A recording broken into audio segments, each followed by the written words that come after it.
ఎప్పుడో 2.5 ఏళ్ల కిందట వచ్చిన సినిమా కత్తి తమిళంలో బ్లాక్ బస్టర్ అయిన ఈ చిత్రానికి బోలెడన్ని రీమేక్ ఆఫర్లు వచ్చాయి. కానీ ఏవి కూడా వెంటనే కార్యరూపం దాల్చలేదు.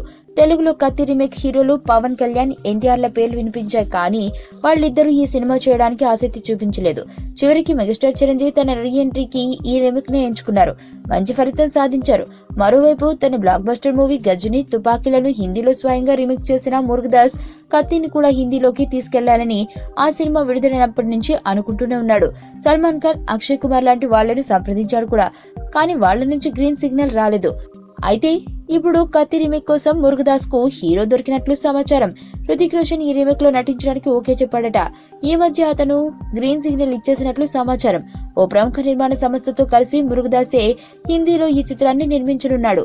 ప్రస్తుతం బాలీవుడ్ రచయితలు అక్కడి నేటివిటీకి తగ్గట్లుగా స్క్రిప్ట్ లో మార్పులు చేసే పనిలో ఉన్నట్లు సమాచారం.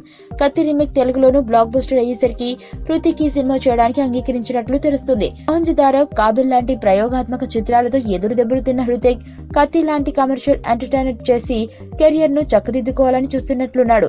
మహేష్ బాబు చిత్రం తర్వాత మురుగదాస్ చేసే ప్రాజెక్టు ఇదే కావచ్చని సమాచారం.